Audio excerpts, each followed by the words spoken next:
nakakaalam ng nararamdaman ko kay Rafael, even my friends. Ganoon ako kagaling na magtago ng nararamdaman ko. I master the art of hiding. Pag nandyan ito, ay hindi ko pinapansin. Ginagawa ko kung ano ang gusto ko. I don't mind kung mapangitan ito sa akin. I just shown what I really is.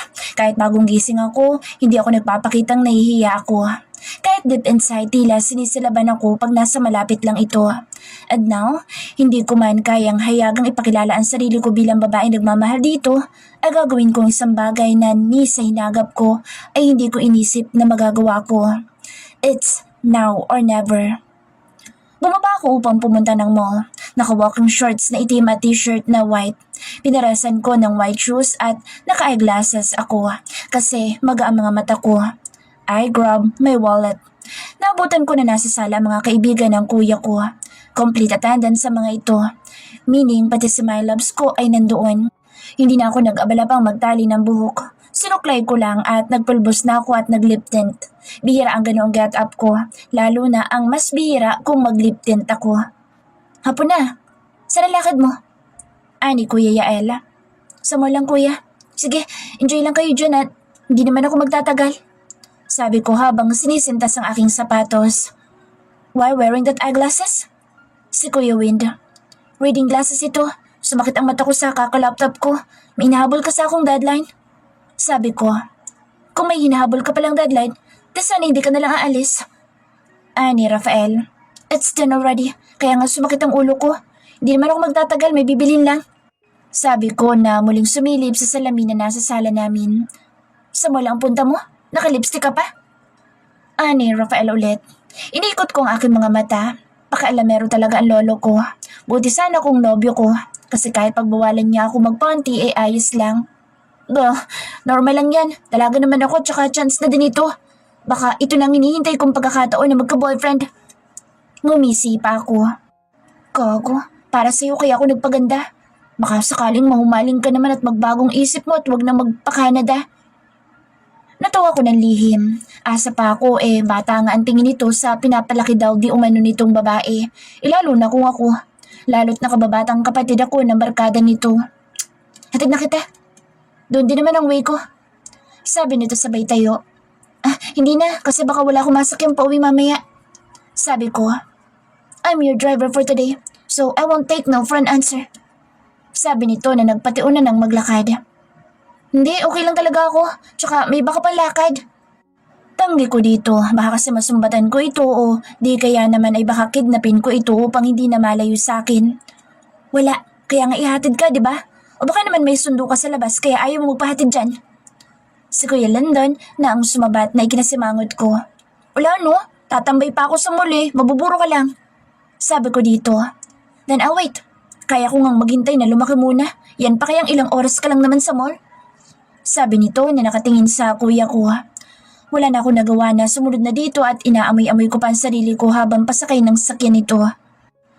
Masakit pa ba mga kagat ng linta? Basag nito sa katahimikan. Agad naman akong pinamulahan ng muka.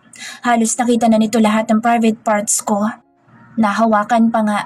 Maging ang first kiss ko ay nawala ko na dito. Hindi naman.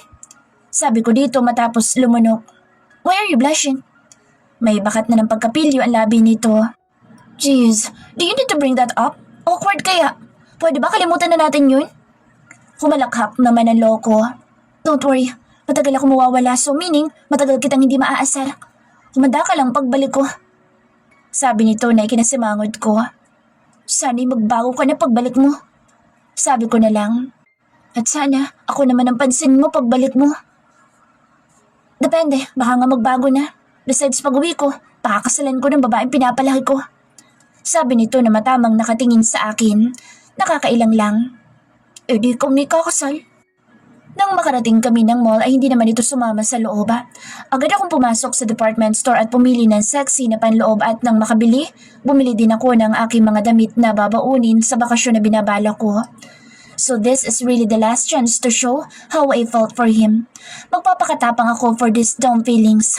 Alam ko na pagsisisihan ko pero at least I give a shot. Nang pauwi na ako ay pinasundo niya ako sa driver niya lang kasi may emergency daw.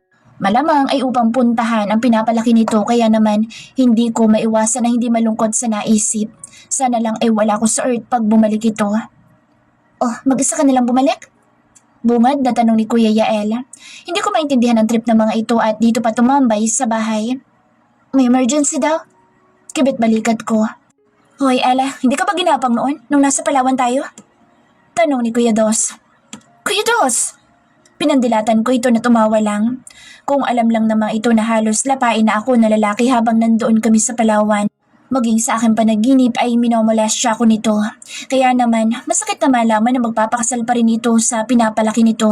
Sa kabila ng mga pinaggagawa namin habang nasolo namin ang isa't isa sa Palawan. What happened in Palawan? Stays in Palawan. Parang ganoon na mangyayari ko sakali man na magbalik ito. Ang pag-iwas dito ang pinakamaganda kong gawin. Hindi ako a-attend ng kasal nito kahit na ano mangyari. Tatanong lang naman. Siyempre, kayo lang.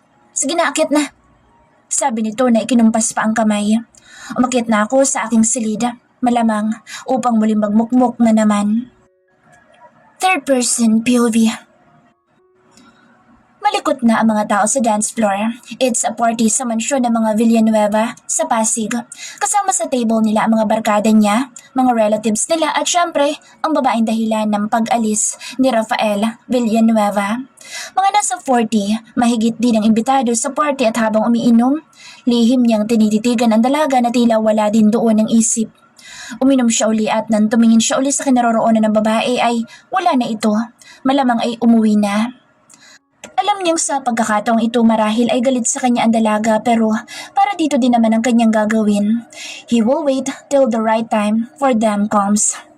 He tried not to hold her again because he might not control his emotion anymore. Baka buntisin niya na lang ito para mapasa kanya na ng tuluyan. He let out a deep sigh. He want to be selfish and just follow his heart, but he want her to grow and fulfill her dreams first. A very big sacrifice. Being far from her is very hard, but he need to sacrifice.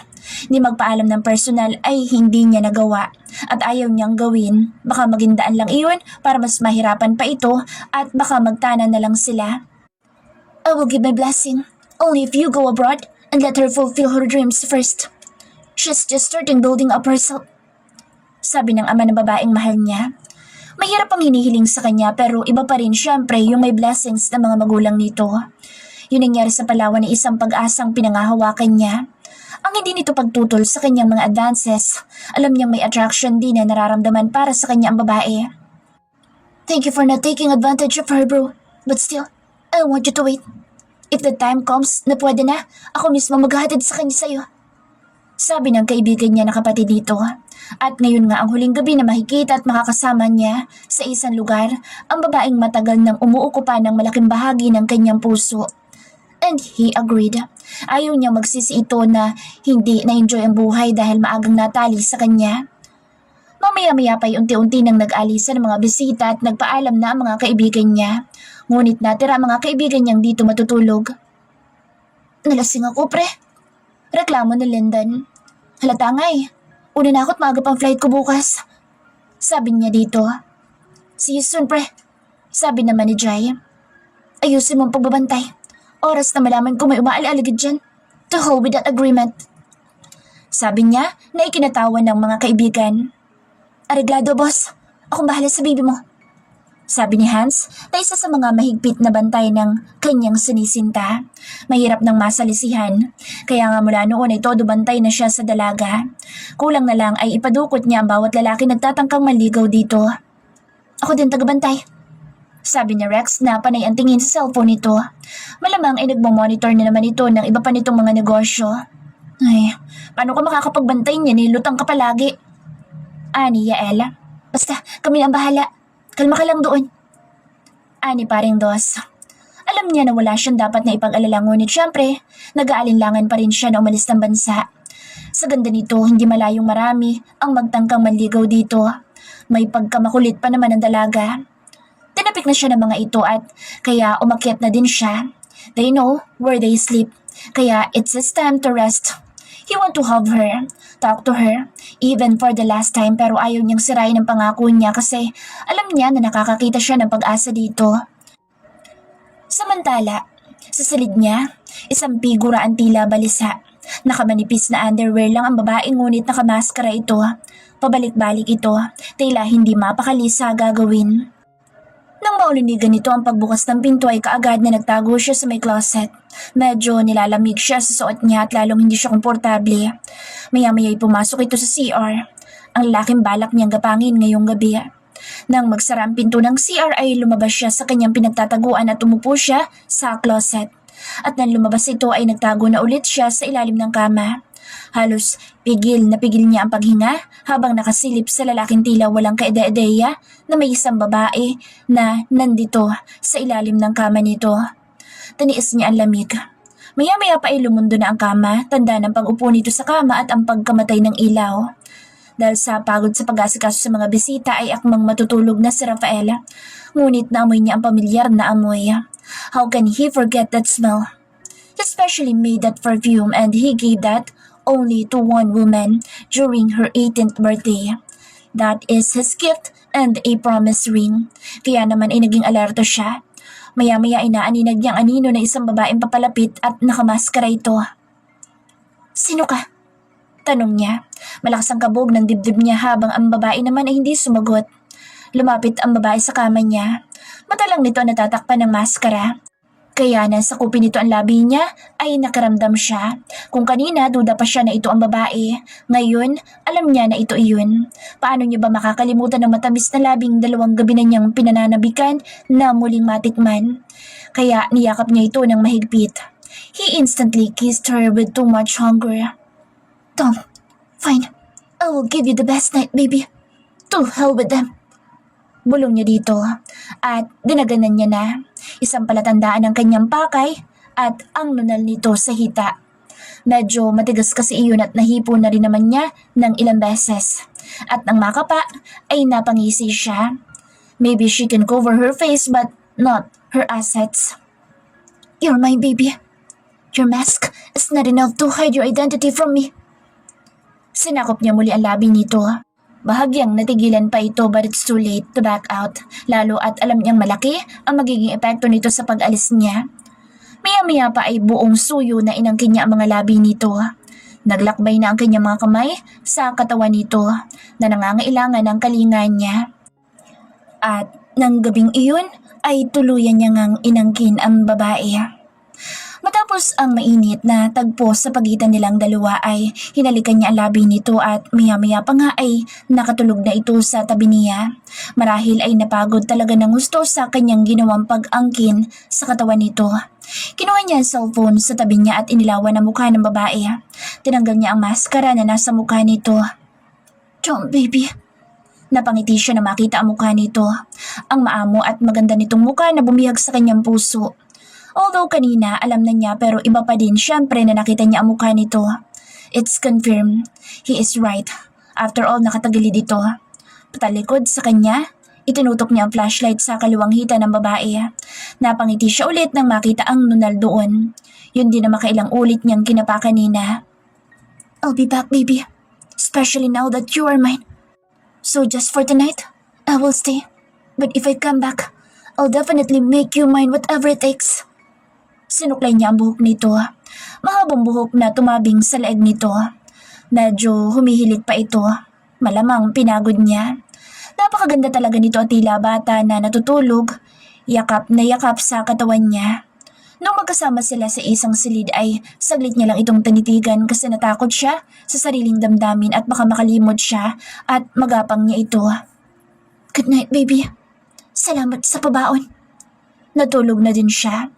10 a.m. pa ang flight niya kinabukasan kaya uminom pa siya. Mga 2 a.m. nang magising naman ang babaeng pangahas. Maliksi ang kilos na hinanap ang kanyang mga panloob ngunit hindi niya makita. Agad siyang bumangon. Isunuot niya ang dress na suot niya sa party at agad na bumaba. Nasa sala mga kaibigan ng kuya niya kaya lumiko siya sa isang pasilyo. Nakahinga lang siya ng maluwag nang makalabas na ng gate. Kinuha niya ang maleta sa kotse ng kuya niya. Hindi niya inilock ang compartment ng kotse ng kapatid kanina kaya no need ang susi at sumakay na ng taxi. Dumiretso siya sa airport. Tom, how embarrassing this dumb life. I didn't even have undergarments. Bulong niya sa sarili. Nang makarating sa kanyang destinasyon ay saka pa lang siya nakahinga ng maigi. Bumalik siya sa kanyang unit instead na magtuloy sa airport. Gusto niyang magpahinga na muna. Masakit na masakit ang kanyang katawan. Feeling niya ay mamamatay na siya sa sakit na nadarama ngayon, lalo at sa laking tao ba naman kasi nito. Masakit ang katawan niya, lalo na ang babang bahagi niya. Nang maalala ang maskara ay muli na naman siyang napamura. Pag naghanap pa kasi siya ay maaari siya nitong mahuli. Buti at tulog na ang lalaki. Natanggal pa lang maskara niya kagabi at ngayon nawala iyon. Baka nahulog sa ilalim ng kama kasama ang panty niya. Masakit ang katawan at tila dinaanan ang piso ng kanyang balakang. That's what she felt right now. Nasa condo unit niya siya ngayon. Dito muna siya tumuloy matapos ang ginawang kagagahan kagabi. She enjoyed everything they did last night at wala siyang makapang anumang pagsisisi sa kanyang ginawa. Mahal na mahal niya ito sa loob ng ilang taon at itinago niya iyon sa lahat. Mga panahong tiniis niyang masaktan at magmahal kahit na malayo. Kahit na pwede naman na lumapit siya ay mas pinili niyang mahalin ito ng lihim. Feeling niya ay ang tapang-tapang na niyan na gawa niya itong gapangin kagabi. Kahit pa nga nasaktan siya sa unang pagtatangka nitong pagpasok sa kanya. Mas malaki ang alaga nito sa personal kaysa sa panaginip niya. Nang kumilos siya, pakanan ay napamura na naman siya. Langiha, ang sarap mo kagabi. Ang sakit naman pag umaga. Naiusal niya. Nang maalala ang nakatakda nitong pag-alis ay hindi niya maiwasang maiyak na naman. Napakalupit naman kasi ng buhay pag-ibig niya. Pilit niyang hinamig ang sarili kahit pa nga masakit ang kanyang puso at ang kanyang puson. Hindi niya maiwasang hindi mamula nang maalala kung ilang ulit siyang nakarating sa himaya. May narinig siyang doorbell. Wala siyang inaasahan na darating kaya naman ay ayaw niya sanang pagbuksan ngunit wala yatang balak na lumayas ang kung sino mang nasa labas. Kaya napilitan siyang bumangon sa kanyang kama. Shit, ang sakit-sakit. Hindi niya mapigil ang daing. Makirot ang kanyang pagkababae lalo na sa tuwing ihahakbang niya na ang kanyang mga paa. Sandali! Inis niyang bulyaw. Masakit sa tenga ang kanyang doorbell. Sa bagay, wala naman yatang masarap sa tenga na doorbell. Inabot yata ng ilang minuto bago niya mabuksan ang pinto. Pagbukas niya ay bumungad ang isang bouquet ng bulaklak na paborito niya at may mga pagkain pa na mula sa isang kilalang restaurant ng kaibigan ng kuya niya, ngunit hindi niya maalalang umorder siya. Miss Micaela Valdez, delivery po ma'am. Sabi na lalaki na may dalang bulaklak. Kunot ang noong inabot niya ang bulaklak. It's her first time since noong mag-18 siya. Sa personal nag-aabot, yun ang nakukuha niya mula sa mga nagiging tagahanga niya. Ngayon lang na may pa-delivery boy pa, pero at least meron. Besides, there's always called a first time. Don't tell me, para sa akin din yan. Untag ko sa isa pang delivery na may mga pagkain. Opo ma'am, magalang na sagot ng delivery man. Pero kuya, hindi pa ako nag-order ng pagkain. Nagtataka niyang sabi dito. Tumawag lang po eh, tsaka no worries po ma'am, bayad na po ito. Sabi nito. Nagtataka niyang pinapasok ang mga pagkain. Good for one person lang naman ngunit andun ang kanyang all-time favorite na buttered shrimp kung kaya ay kaagad na nanubig ang kanyang bagang.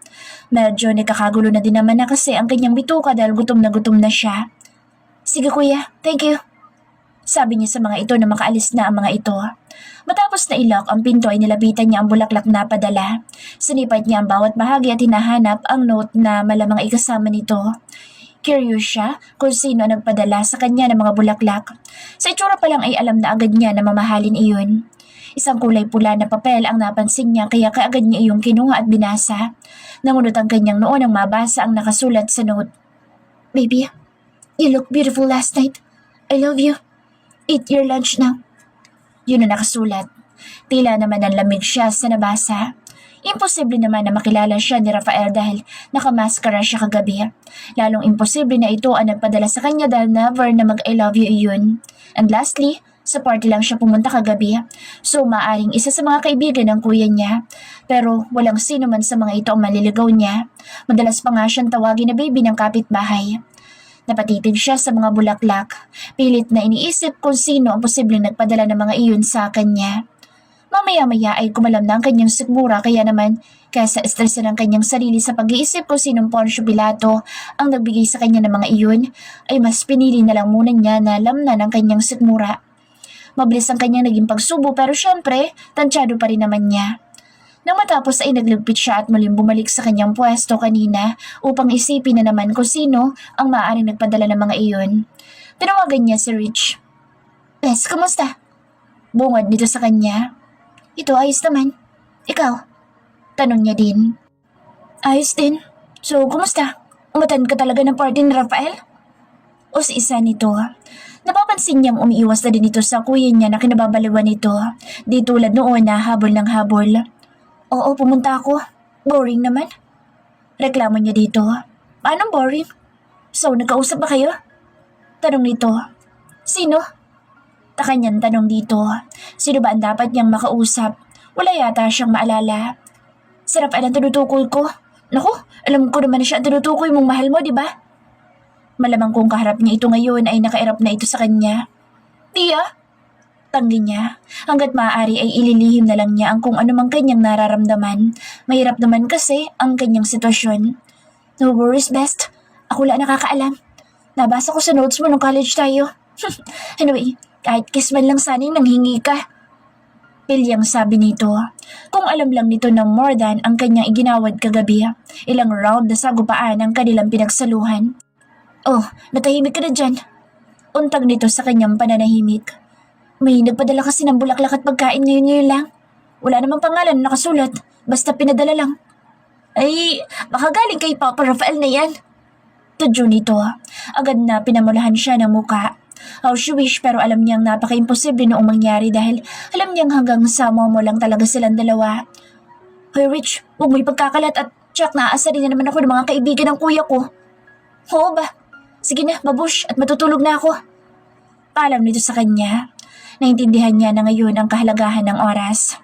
Kung sana'y kasintapang siya ng kaibigan noon, baka matagal na siyang nakamove on.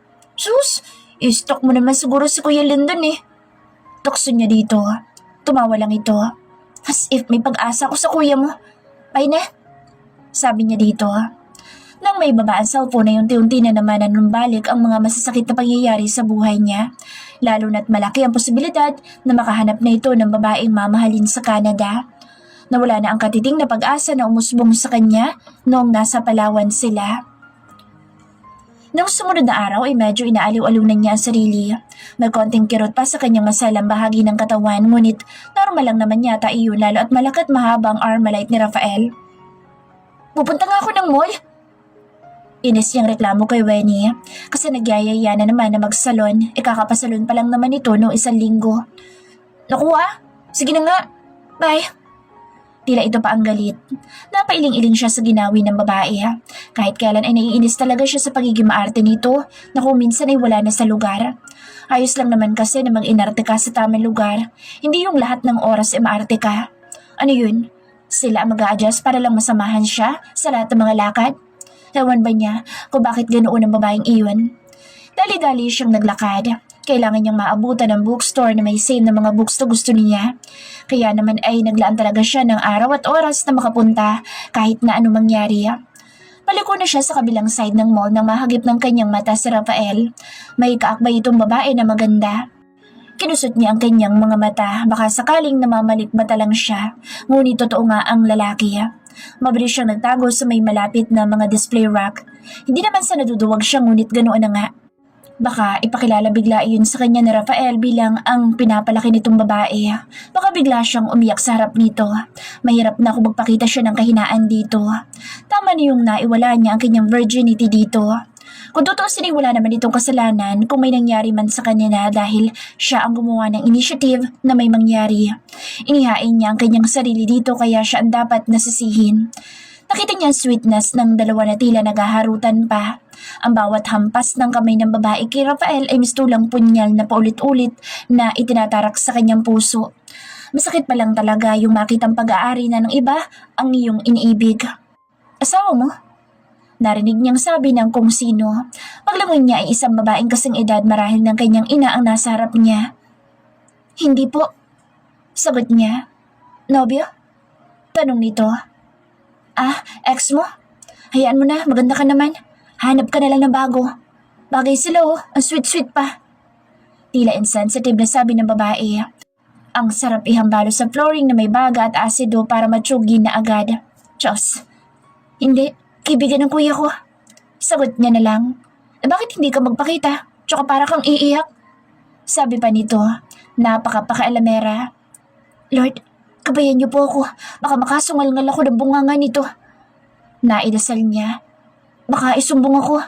Teka, bakit ka ba nangingialam? Pumili ka na nga lang dyan. Inis niyang asik dito.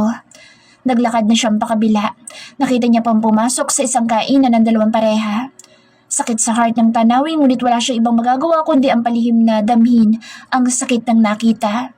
Marami naman kasi lugar na pwedeng puntahan ng mga ito. Dito pa talaga kung saan siya gumagala. Akala niya pagkatapos ng despedida ay lalayas na ito ngunit mukhang sa sunod na linggo pa ang alis nito. Tumunog ang kanyang cellphone. Si Jam ang tumatawag sa kanya. Hello Bes, nasan ka ngayon? Bungad dito. Dito, gumagala-gala lang. Bakit? Sabi niya naman, naganap siya ng area na kung saan ay pwede siyang umupo. Masakit na kasi ang balakang at mga hita niya sa kakalakad. Nang makaupo ay hinilot-hilot niya ang kanyang hita hanggang sa binti. Sama ako? Nasaan ka ba? Tanong nito. Salamat naman kung may makakasama na siya. Nakakatamad umikot pag mag-isa ka lang. Sa D. Hopkins, bagong branch nila. Sagot niya dito. Hintayin mo ako, anduin na ako. At hindi na siya nakasagot pa dahil pinatay na nito ang tawag. Sa kanila magkakaibigan si Jom at Rich ang pinaka-close niya. Mas matitino ka sa dalawa kumpara kay Wenny at Maggie. Nawalumbaba siya habang hinihintay ang kaibigan. Himala at hindi magkasama ito at si Yael. Simula kasi na maging formal na magkarelasyon na ang dalawa, 4 na buwan na ang nakakalipas, hindi na mapaghiwalay ang mga ito. Alam niya kung gaano kabaliw ang kaibigan sa lalaki kaya naman ay inaasahan na niya na magiging hot item ang dalawa. Di birong heartbreak din ang dinanas ni John bago pa man nagkarelasyon ang dalawa. Galing sa isang palpak na relasyon ng mga magulang si John kaya may trust issue ito. Ngunit mukhang masaya naman ang buhay pag-ibig nito sa ngayon. Isang problema ang biglang sumagi sa kanyang isip kanina lang. Wala siyang matandaan kagabi na gumamit sila ng condom o anumang birth control method. Maaari siyang mabuntis ngayon at ang inaalala niya ay kung ano ang sasabihin niya sa kanyang pamilya. Ni hindi pa siya nagkakanobyo kahit na minsan. Lalong wala namang lalaki na nag-uugnay sa kanya. Kaya alam niyang malaki iskandalo kung sakali na mabuo. Di kasama sa plano niya ang magpabuntis at lalong-lalo na ang maging isang single mother. Alam nga namang sabihin niya na may nangyari sa kanila ni Rafael. Nakamaskara siya kagabi. Pwedeng-pwede nito ikaila ang pagiging ama sa magiging anak nila. At ang mas malala, baka ay kamuhian pa siya na lalaki oras na mangyari ang bagay na iyon. Napaisip naman siya ng mga senaryo na maaari mangyari oras na dumating ang araw na kinatatakutan niya. Sana lang ay matanggap siya ng kanyang pamilya sa kabila ng lahat. Mom? Dad? Buntis po ako? Pag tinanong kung sino ang ama ay mahihimatay siya kunwari. Tapos iiyak kunwari na rape siya para hindi nahanapin ang ama na ipinagbubuntis niya. Ngunit naisip din niya paano kung maging kamukha ng bata ang ama. Lagot na. Kung si Mama Mary conceived by the Holy Spirit, siya naman conceived by the yummy jumbo hotdog. Liyam siyang natawa sa naisip. Hey Best! Bati nito na pinukpok pa ang mesa na nasa harap niya na bahagya niyang ikinaigtad. Ang layo na naman kasi ng kanyang iniisip kaya hindi niya namalayan ang pagdating nito. Hey, saan tayo next? Tanong niya dito na muntik ng mapamura matapos maramdaman ang pananakit ng mga hita. Oh, napano ka? Takang tanong nito nang makita ang ginawa niyang pagmassage ng kanang hita niya. Namanhid sa upo ko kanina. Tara na, mawawala din ito. Sabi niya na pinilit na gawing normal ang lakad kahit na masakit sa tuwing hahakbang siya. Tara, papagupit ako. Sabi nito. Wow, himala't magpapagupit ka. Punan niya dito. For a change at new life. Sagot nito. Nahimigan niya ang pait sa sinabi nito. May problema ba? Tanong niya dito. Malapit nang matapos sa 5 buwan. Sabi nito. Nang matanto ang sinabi nito, ay ganoon na lang ang awa niya para sa babae. May 5 months rule na sinusunod si Kuya Yael niya simula pa noon. Kaya nga nagtataka siya kung bakit pumatol ang kaibigan sa kabila noon. Walang lumalagpas ng 5 months sa relasyon ni Yael. Ayon sa kuya niya na best friend ni Yael, pag nagbigay ng malaking halaga si Kuya Yael ay automatic break na ang kung sino man na karelasyon nito. Parang separation fee lang. Sad but too late for Jom to regret. So binigyan ka na ng separation fee? May 2 linggo pa naman bago ang mansuri niyo Tanong niya dito. Naghintay sila sa loob ng salon dahil may maraming customer. Hindi ko tinanggap, pero hindi naman makapal ang mukha ko para makasiksik sa buhay niya. Hindi naman ako manhid para hindi maramdaman na, the 5 months rule niya. So ako na ang iiwas sa kanya. And this will be the start. Nagpalit ako ng number. Malungkot na sagot nito. Ouch na ouch talaga, best. Bata ka pa naman, you could find someone na pang matagalan. Yung pang lifetime. Sabi niya dito na ngumiti. Sana nga. Masakit naman talaga pag nabigo, di ba? Hindi naman ako mamamatay sa sakit ng dibdib. Sabi nito na may luhang tumakas sa mata. Alam niya ang sakit na pinagdadaanan nito ngayon. She's been there too. Alam niya kung gaano kahirap ang umiwas lalo't iisang circle of friends lang ang dalawa.